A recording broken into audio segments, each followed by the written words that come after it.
शेतकरी नेते रविकांत तुपकर यांनी उपचार सुरू असतानाही रुग्णालयातून क्रांतिकारी शेतकरी संघटनेच्या राज्यभरातील प्रमुख पदाधिकाऱ्यांची ऑनलाईन बैठक घेत कर्जमुक्ती आंदोलनाच्या पुढील टप्प्याची रणनीती निश्चित केली आहे। सरकारनं सरसकट कर्जमुक्ती आणि पीक विम्याबाबत दिलेलं आश्वासन तातडीनं पूर्ण करावं, अन्यथा राज्यभर व्यापक आंदोलन उभारलं जाईल असा इशारा त्यांनी दिलाय।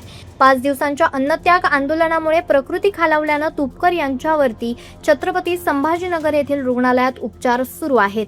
मात्र उपचार घेत असतानाही त्यांनी संघटनेच्या प्रमुख शिलेदारांशी ऑनलाईन संवाद साधत जिल्हानिहाय आंदोलनाचा आढावा घेतला।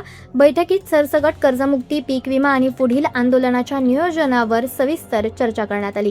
सरकारनं चर्चेसाठी काही दिवसांचा अवधी मागितला असून शेतकरी संघटना आणखीन 4 ते 5 दिवस संयम बाळगणार असल्याचे तुपकर यांनी स्पष्ट केलंय।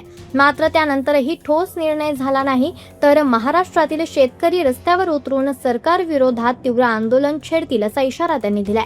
आतापर्यंतचा लढा अहिंसेच्या मार्गाने झाला, मात्र सरकारनं शेतकऱ्यांचा विश्वासघात केल्यास पुढील आंदोलन अधिक तीव्र स्वरूपाचं असेल। त्यातून कायदा आणि सुव्यवस्थेचा प्रश्न निर्माण झाल्यास त्याची संपूर्ण जबाबदारी राज्य सरकारची राहील असंही तुपकर यांनी बैठकीत स्पष्ट केलंय। या ऑनलाईन बैठकीनंतर राज्यभरातील क्रांतिकारी शेतकरी संघटनेच्या कार्यकर्त्यांमध्ये नवचैतन्य निर्माण झालं असून सरकार कर्जमुक्तीबाबत दिलेला शब्द पाळते की राज्यभर भव्य संघर्षाची ठिणगी पडते याकडे शेतकऱ्यांचं लक्ष लागलंय। Subscribe now and press the bell icon. Never miss an update.